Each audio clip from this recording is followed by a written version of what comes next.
La mañana de Navidad recibí un mensaje devastador. No vengas, dejamos de fingir que eres parte de esta familia. Para nosotros, estás muerto. Aún así, llevé a mi hijo de 7 años a ver a sus abuelos. Lo que siguió fue una humillación pública frente a mi pequeño, gritos, insultos, burlas, amenazas y hasta un bate de béisbol. Nos echaron como si fuéramos basura.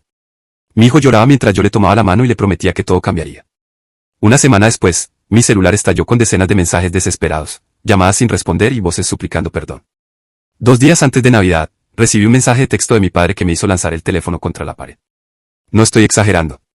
El mensaje decía, no vengas esta Navidad. Ya no vamos a seguir fingiendo que eres parte de esta familia. Para nosotros, estás muerto. ¿Quién le dice eso a su hijo justo antes de las fiestas? Sé que las cosas habían estado tensas con mi familia desde que Laura y yo terminamos el año pasado, pero esto era otro nivel. Mis padres siempre creyeron que no estaba cumpliendo con mi potencial o lo que fuera, y jamás aceptaron mi relación con ella. Cuando tuvimos a nuestro hijo, Nico, durante años apenas se lo reconocieron.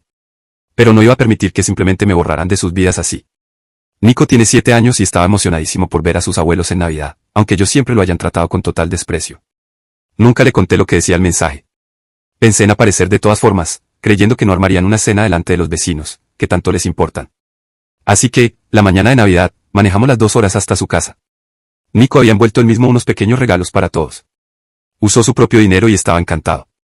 Durante el camino, no paraba de preguntarme si su abuela prepararía las galletas que le gustan. Yo estuve a punto de dar la vuelta al menos 5 veces, pero no podía creer que fueran capaces de rechazar a su propio nieto. ¿Quién hace eso? Al llegar, vi los autos de mis hermanos. El BMW de mi hermana, el Jeep de mi hermano. Toda la familia estaba adentro. Nico, con su bolsita de regalos en la mano, y yo con lo que llevamos, nos acercamos a la puerta. Cuando mi madre abrió, su cara fue un poema. Dijo, te dije que no vinieras. Lárgate de mi propiedad. Luego vio a Nico y su expresión se volvió aún más amarga. Exclamó, y encima lo traes contigo. ¿Cómo te atreves? Desde el interior de la casa se oían risas. Intenté explicarle que Nico solo quería ver a su familia por Navidad. Entonces mi hermano apareció en la puerta y me arrojó una lata de cerveza, medio llena, que me empapó la chaqueta. Gritaba, seguridad, tenemos un intruso. Alguien llame al 911, como si todo fuera una broma. Nico me agarró la mano. Estaba temblando. Luego mi padre salió, con un bate de béisbol. Sí, un bate real. Empezó a gritar que tengo 29 años, que estoy desempleado, que soy un fracaso incapaz de pagar la manutención de mi hijo. Todo mentira. Perdí el trabajo en octubre y me atrasé con un pago, que cubría el mes siguiente. Mi madre, gritando, le dijo a Nico que su padre era un inútil y que por eso su madre lo había dejado. Mi tío, hermano de mi padre, se sumó riéndose, diciendo que yo había embarazado a una drogadicta. Una calumnia total. Laura tuvo algunos problemas antes de que Nico naciera, pero lleva años limpia. Mi madre tomó los regalos, los lanzó al jardín, los pisoteó y gritó que me llevara esa basura de tienda barata y que Nico merecía un padre de verdad, no a alguien como yo. Nico rompió a llorar cuando mi padre lo señaló y dijo que iba a ser un don nadie como su padre. Los vecinos salieron a sus porches. Algunos empezaron a grabar con sus teléfonos. Fue la humillación más grande que he vivido. Las últimas palabras de mi padre fueron, no vuelvas hasta que dejes de ser una vergüenza. Mejor aún, no vuelvas jamás. Ya no eres mi hijo. Le sonreí. Tomé a Nico de la mano y le dije, te vas a arrepentir de esto. Y me fui. En el coche, Nico lloraba y preguntaba qué había hecho mal. Tuve que detenerme porque no podía ver bien de la rabia. Le dije que él no había hecho nada malo, que el problema eran sus abuelos, que simplemente eran malas personas. La verdad es que mi familia siempre fue así. Nada de lo que hacía era suficiente.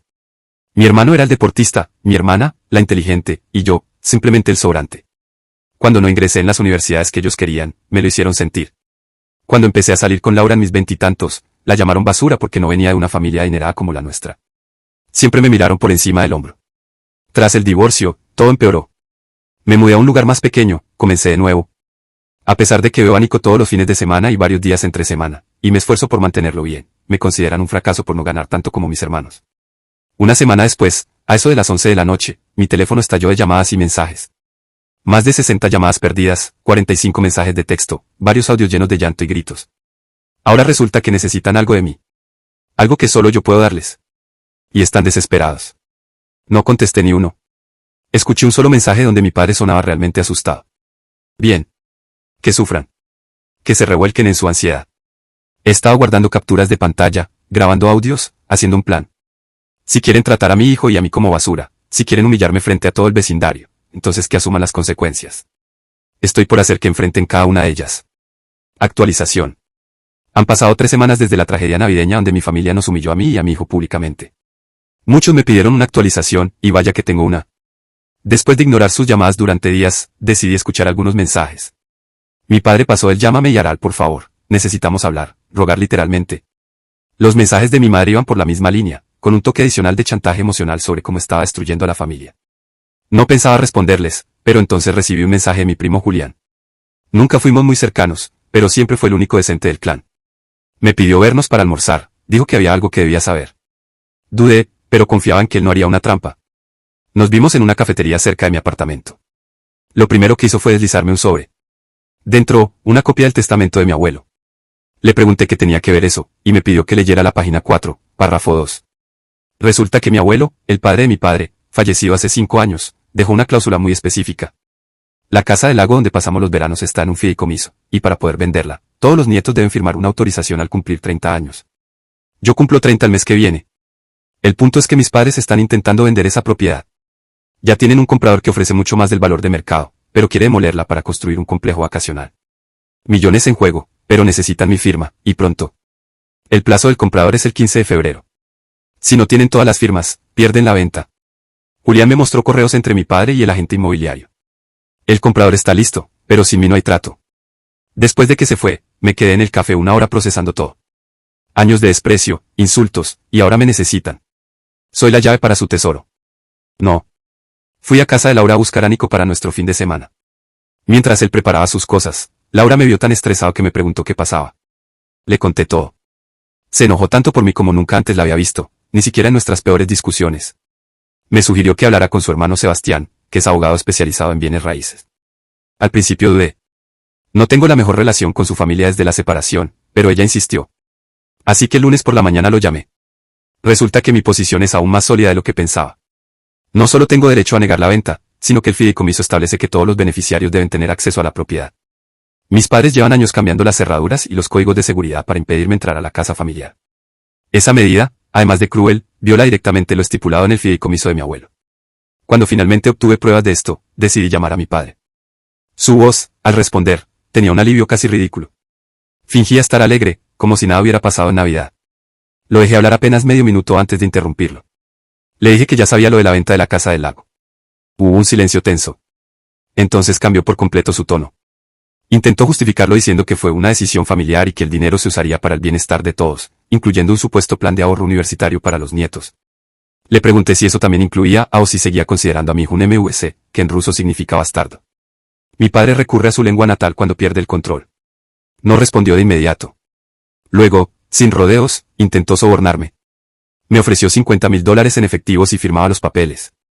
Al ver que no reaccionaba, subió la oferta a $75,000. Me reí. Le dije que lo pensaría y colgué. Minutos después comenzaron a llegar los mensajes de mis hermanos. Mi hermana me acusó de ser egoísta.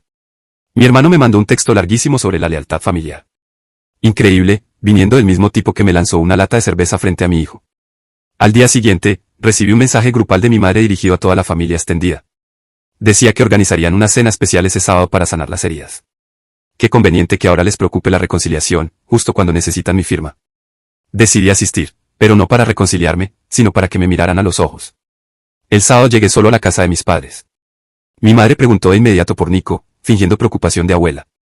Le respondí que estaba en el cumpleaños de un amigo, lo cual era cierto, pero también era impensable llevarlo allí después de todo lo sucedido. Toda la familia estaba presente, padres, hermanos, tíos, primos, y todos fingiendo normalidad, como si la Navidad no hubiera existido. Era inquietante. Mi padre se levantó a dar un discurso sobre el valor de la familia, el perdón y el futuro compartido. Luego, mi madre trajo una carpeta con los documentos de venta de la casa del lago y empezó a hablar de lo maravillosa que era esa oportunidad para todos. Ahí fue cuando me puse de pie. Saqué el teléfono y reproduje las grabaciones de sus insultos de Navidad. La mesa entera quedó en silencio. Luego pasé copias del testamento de mi abuelo, con las secciones relevantes subrayadas, especialmente aquella que garantizaba el acceso igualitario a la propiedad. Les pregunté por qué llevaba años siendo excluido. Mi padre apenas lograba balbucear, mientras mi tío intentaba intervenir diciendo que lo pasado, pisado. Le recordé que hacía apenas 3 semanas llamó drogadicta a mi ex frente a mi hijo de 7 años. Después expuse mis condiciones, una disculpa por escrito tanto para mí como para Nico, mi parte correspondiente de la venta como lo especifica el testamento, no su oferta irrisoria, un porcentaje adicional por los años que me impidieron usar la casa, y un fondo universitario para Nico igual al de los hijos de mis hermanos. Mi hermano se levantó furioso, tirando su silla, y me gritó que era un extorsionador. Mi padre le ordenó callarse. Fue entonces cuando supe que estaban contra la pared. Me fui sin firmar nada, diciéndoles que me contactaran cuando estuvieran listos para cumplir mis condiciones. Al salir, mi madre me agarró del brazo, clavándome las uñas, suplicando que no destruyera la familia. Me solté y le dije que quienes destruyeron todo fueron ellos, en Navidad, no yo. Han pasado 4 días. Los mensajes y llamadas no cesan. Incluso el socio de negocios de mi padre me contactó intentando persuadirme. Al parecer, ya habían gastado dinero anticipando esa venta. El esposo de mi hermana me interceptó en el supermercado ayer, diciéndome que debía ser razonable. He bloqueado a casi todos, pero conservo los mensajes de voz de mis padres. Cada uno es más desesperado que el anterior. Ayer, mi padre finalmente admitió que están en problemas financieros y necesitan cerrar esa venta. Parece que su vida perfecta no era tan perfecta. Y ahora resulta que necesitan al hijo decepcionante para que lo saque del desastre. El tiempo se agota. Están entrando en pánico. Y, sinceramente, se siente bastante bien. Esto apenas empieza. Actualización. Hola a todos. Desde mi última publicación sobre la Casa del Lago, las cosas han escalado bastante. Gracias por todos los comentarios y el apoyo. De verdad me ha ayudado a saber que no estoy loco por mantenerme firme. Después de esa cena familiar donde expuse mis condiciones, mis padres no dejaron de llamarme y enviarme mensajes, cada vez más desesperados. Yo ignoraba la mayoría, pero conservaba los audios como evidencia. Una noche, cerca de las 2 de la madrugada, mi hermana me mandó un mensaje extraño. Iván, por favor, firma los papeles. Papá no duerme. Mamá está medicada por la ansiedad. No entiendes lo que está en juego. Eso despertó mi curiosidad. ¿Qué más estaba en juego, aparte de perder una venta? Empecé a investigar. Recordé a mi primo Julián, el mismo que me mostró el testamento originalmente, y le pregunté si sabía algo más sobre las finanzas de mis padres. Al principio dudó, pero terminó contándome que el negocio de mi padre lleva un par de años mal. Durante la pandemia, pidió préstamos grandes que ahora no puede cubrir. Pero eso no justificaba la desesperación que demostraban. Tenía que haber algo más. Entonces contacté a mi abuela materna, con quien siempre he tenido una relación honesta. Fuimos a tomar un café y me soltó una bomba. Mis padres habían hipotecado su casa 2 veces en los últimos 3 años. Además, estuvieron pidiendo dinero prestado a varios familiares, incluida ella, prometiendo que pronto cerrarían un gran negocio. Ese negocio, claramente, era la venta de la Casa del Lago. Y aquí viene lo más interesante. Mientras hablábamos, mi abuela mencionó algo sobre un fondo universitario que mis padres supuestamente habían creado para Nico cuando nació. Eso fue una completa sorpresa para mí. Nunca había oído hablar de ningún fondo. Llamé a Laura para preguntarle si ella sabía algo. No tenía idea, pero se quedó tan perpleja como yo.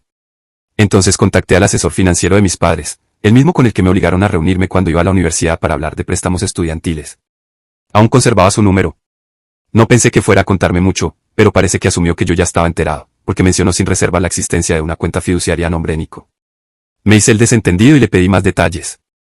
Entonces, me explicó que mi abuelo había creado fideicomisos educativos para todos sus bisnietos antes de fallecer. El fondo de Nico tenía más de $40,000. Dinero que yo jamás supe que existía. Dinero que debía ser destinado a mi hijo. Colgué y llamé de inmediato al hermano de Laura, que es abogado especializado en bienes raíces. Me confirmó que, como padre de Nico, debía haber sido notificado desde el inicio de la existencia de ese fondo. El hecho de que mis padres lo hayan ocultado por 7 años no solo era una traición, sino también ilegal. La rabia me invadió al punto de nublar mis pensamientos.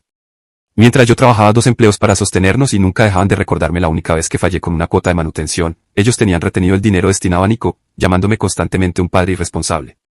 Tomé la decisión de contraatacar con fuerza.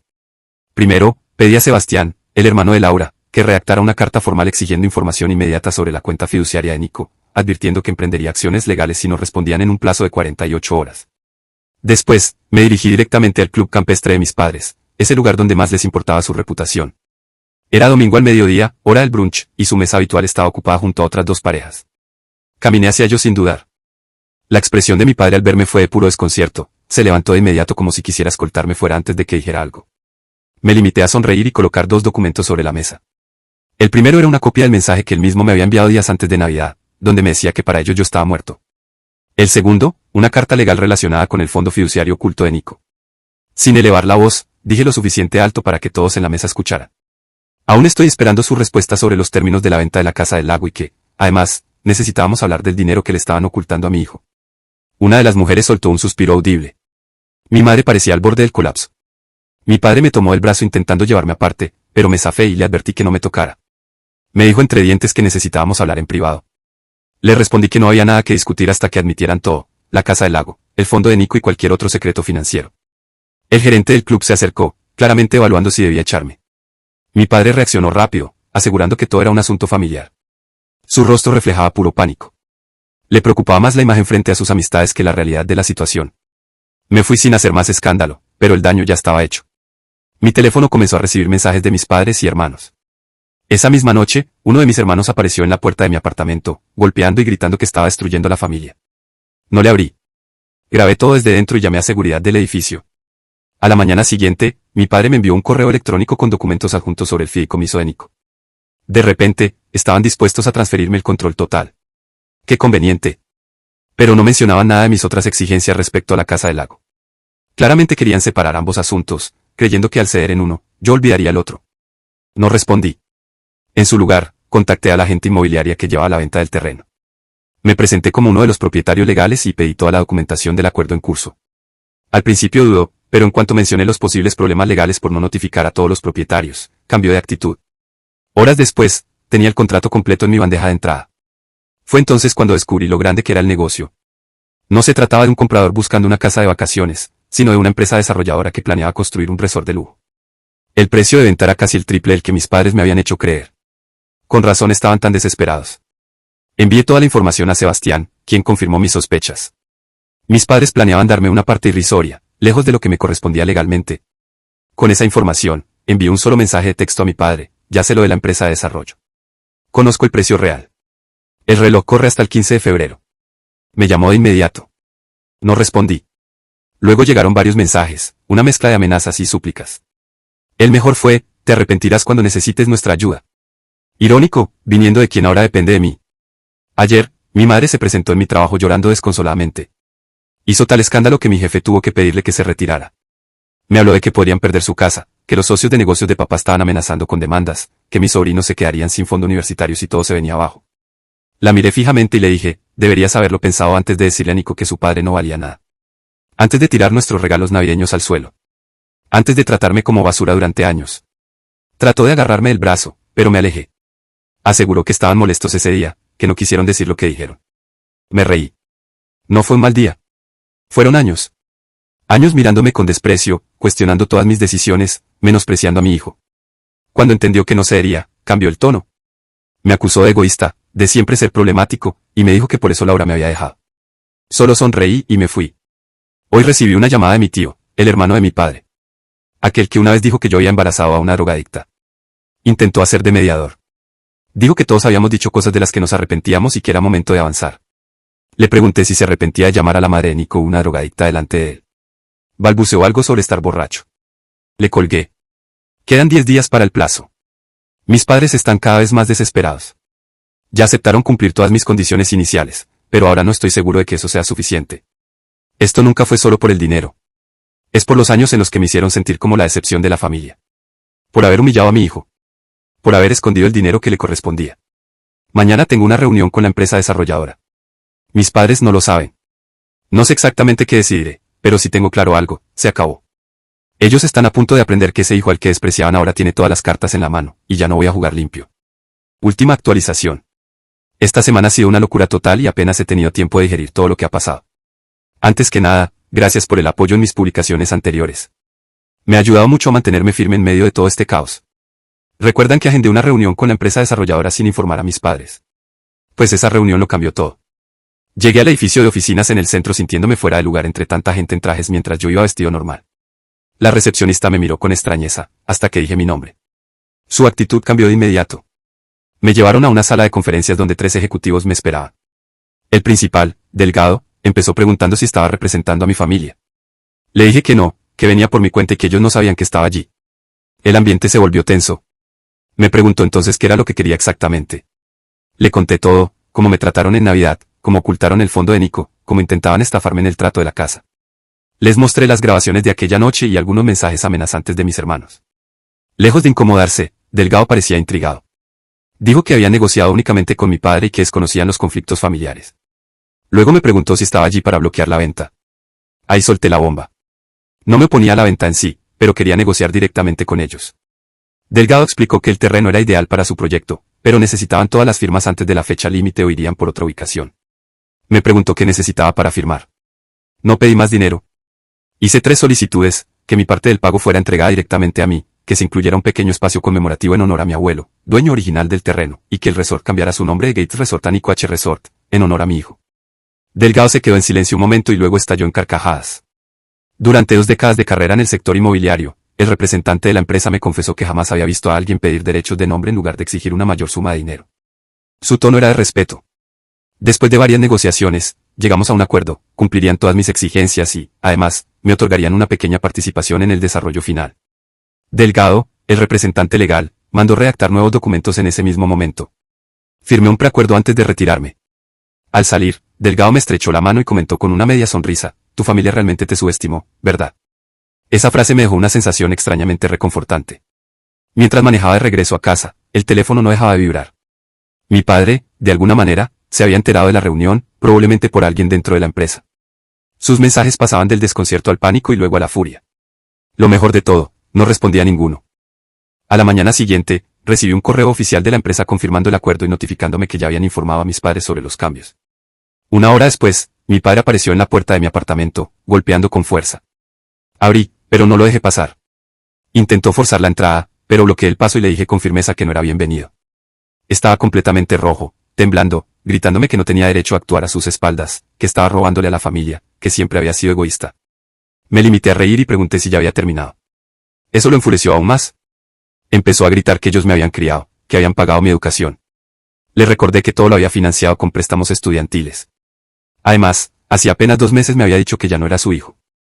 No podía tenerlo en ambos sentidos. Entonces cambió de táctica. Aseguró que mi madre estaba tan afectada por el estrés que podría necesitar ser hospitalizada. Le pregunté si también estaba tan alterada como para haberle dicho merbeca a mi hijo Nico en Navidad. Se quedó callado unos segundos. Luego vino la amenaza. Demandarían, impugnarían el trato, contarían a todo lo ingrato que era. Saqué mi teléfono y le recordé que tenía grabaciones de todo. Realmente quería que un juez escuchara cómo trataban a su nieto. Como último recurso, intentó sobornarme, ofreciéndome dividir su parte si anulaba el acuerdo. Demasiado tarde, antes de marcharse, se acercó y me dijo algo que, aunque hiriente, me aclaró muchas cosas. Siempre fuiste igual que el hermano de tu madre.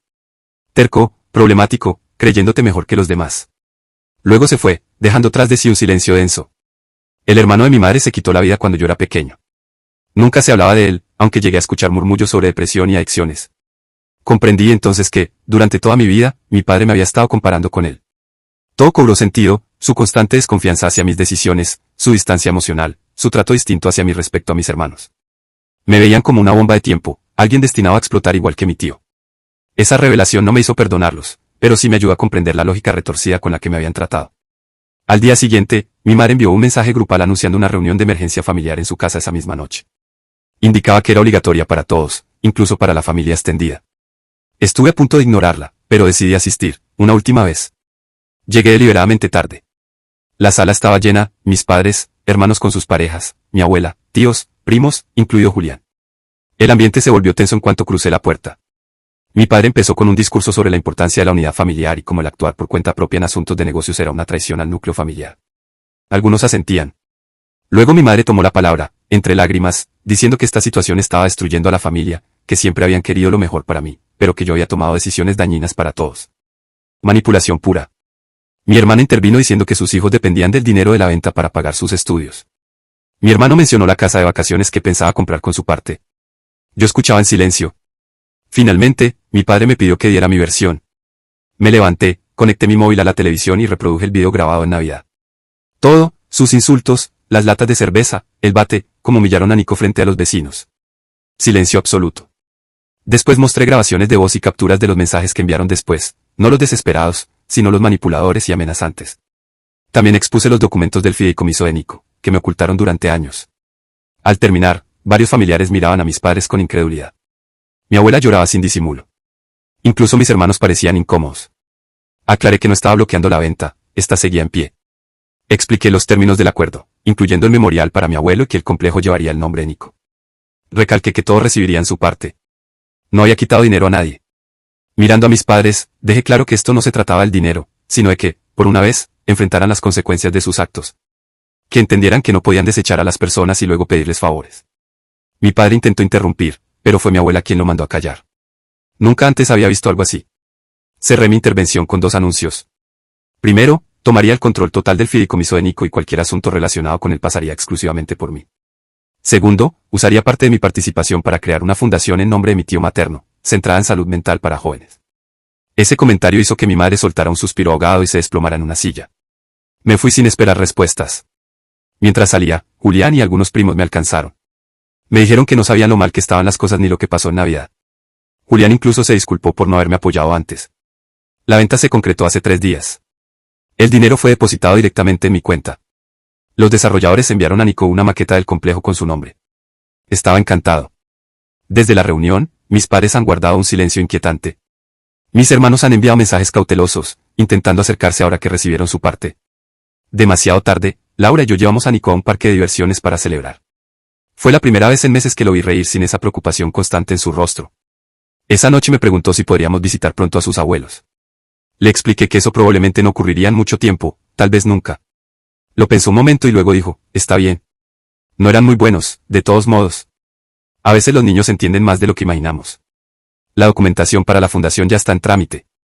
Algunos familiares de parte de mi madre me han contactado para colaborar. Muchos recuerdan a mi tío, pero nadie hablaba de él porque mis padres lo habían borrado de la historia familiar. Supe por Julián que están vendiendo su casa, la misma que hipotecaron 2 veces. Dicen que se están reduciendo. También cancelaron la membresía del club de campo. Las acciones tienen consecuencias. No sé si volveré a hablarles. Aún siento algo de rabia, pero sobre todo, siento libertad. Libertad de buscar su aprobación. De ser el problema de la familia.